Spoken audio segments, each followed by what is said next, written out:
What's up mga tuwala? Tony Fuller ininsulto at ginawa pang katatawanan. Ang pagsampa ng kaso sa kanya ng KISS MBPI o kapisanan ng social media broadcaster ng Pilipinas INC.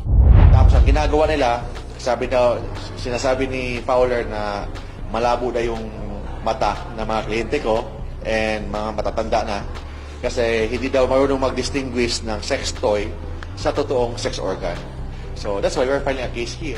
Mga kalaswahan at kahiyang ginawa ni Tony Fuller sa social media, idiniin pa ng gusto ng kapisanan ng social media broadcaster ng Pilipinas at posibleng madadagdagan pa ang kasong isisampa sa kanya. Prosecutor Office din ng Pasay doon din i-file kasi doon namin unang nakita yung mga post niya, yung mga statement niya na nakakahiya sa kapisanan.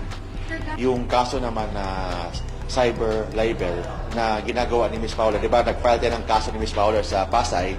Ang final natin ng kaso is Article 201 of the Revised Penal Code in relation to cybercrime. Pero gaano kalakas yung case natin against her? Sobrang lakas yun kasi we are talking here of cyber libel. Iba kasi yung cyber Article 201 of the Revised Penal Code kasi ang penalty doon is 20 years per count. 20 years per count and 200,000 pesos penalty. Ito, dagdag to. 8 years naman ito na kulong per count and another fine naman. Depende niya sa court yan.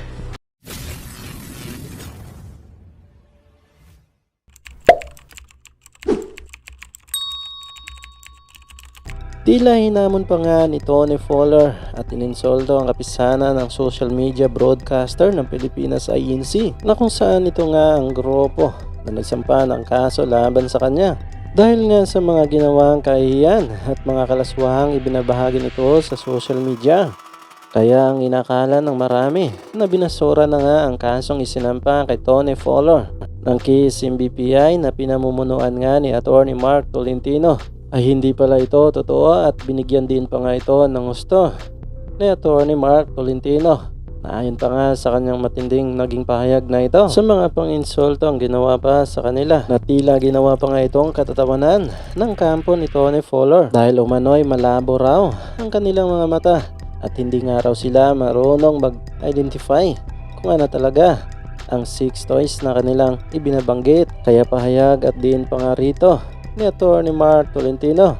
Tapos ang ginagawa nila, sinasabi ni Fowler na malabo na yung mata ng mga kliyente ko and mga matatanda na kasi hindi daw marunong mag-distinguish ng sex toy sa totoong sex organ. So that's why we're filing a case here. So I don't know, it's already 10 o'clock, hindi siya umattend. Kasi kung hindi siya umattend, maybe she's waiving her right to present her evidence and depende sa assigned agent ng NBI para iakyat yung kaso sa proper prosecutor. Investigation to ng NBI kasi pag may sa tingin nila na may probable cause, ipasa nila sa proper prosecutor office. Yung kaso naman na cyber libel na ginagawa ni Ms. Fowler, di ba nag-file din ang kaso ni Ms. Fowler sa Pasay. Ang final natin ng kaso is Article 201 of the Revised Penal Code in relation to cybercrime. Pero prior to this po, may subpoena po ba? Yes, may subpoena doon sa bahay niya sa dalawa. Yung isa, yung parlor niya, Fowler Parlor, sa Quezon City din. Then second is yung Toro House. O, doon pinaward yung subpoena ng NBI kay Ms. Fowler. Kung hindi po siya sisikot ngayon at wala siyang mai-submit na any documents, submitted for resolution po ba? Bibigyan, I think, based sa information namin ngayon, bibigyan siya ng isang pagkakataon for due process. Bibigyan siya ng pagkakataon na isang hearing. Pag hindi siya umattend pa rin for the last time, for next hearing, so it means she's waiving her right to present evidence and the agent of the NBI will aralin niya yung kaso kung may probable cause ba, may basihan ba yung kaso. Pag may basihan, yakyat niya of course may mga proper channelist sa NBI, then yakyat niya sa proper prosecutor office. And I believe yung prosecutor office din ng Pasay doon din i-file kasi doon namin unang nakita yung mga post niya, yung mga statement niya na nakakahiya sa kapisanan. Sir, gaano kalakas yung case natin against him? Sobrang lakas yun. Kasi we are talking here of cyber libel. Iba kasi yung cyber Article 201 of the Revised Penal Code kasi ang penalty doon is 20 years per count. 20 years per count and 200,000 pesos penalty. Ito, dagdag to. 8 years naman ito na kulong per count and another fine naman. Depende niya sa court yan. May mga comments po yung mga netizen. Bakit daw po parang iniisa-isa natin yung mga personalities niya? Kasi pinanindigan ng kapisanan that we are the watchdog of the cyberspace ng Pilipinas.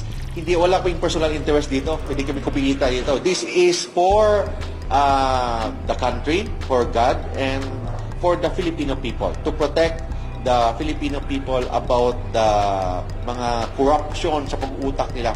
Ang corruption kasi hindi lang sa government yan. Ang corruption na pinag-uusapan natin dito, corruption in the minds of every Filipino about sexual activities, about immorality, about indecency. Yun ang pinaglaban ng kapisanan. And this is not for our own, this is for the Filipino people. Sir, last na yung sigili na yun, yung mga additional evidence ba kayo sa kanya? No, nagsabit na kami ng evidence nung filing. Dapat sila naman dapat ang mag-file ng mga ebidensya na defense nila. Dapat ngayon sila dapat mag-file. Pag hindi sila mag-file, bibigyan sila ng one time. Isang pagkakataon to present evidence. Pag hindi, it means she is waiving her right to present evidence. So the fiscal office, the NBI will decide based on our evidence. Our evidence yan ng complainant kung may tamang basihan ba based on probable cause. Sabi ko nga, in this proceeding, hindi pa natin pinag-uusapan kung guilty or not guilty si Ms. Fowler. Ang pinag-uusapan natin dito, may basihan ba sa pag-file ng kaso? May probable cause ba na pag-file ng kaso? Iba ang bigat ng ebidensya pag probability of the commission of the crime kesa guilt of the accused. Hindi natin pinag-usapan ang guilt of the accused here kasi doon pag-uusapan niya sa korte. Ang pag-uusapan natin ngayon is yung basihan. Kung may basihan ba talaga or may probable cause ba, may possibility ba or may probability ba na ginagawa ni Ms. Fowler ang mga allegations na or complaints na sinadmit ng kapisanan ng social media ng Pilipinas laban sa kanya. So hanggang dito lang tayo mga tol. Maraming salamat sa panonood at patuloy na suporta. God bless sa inyong lahat at hanggang sa muli. Paalam!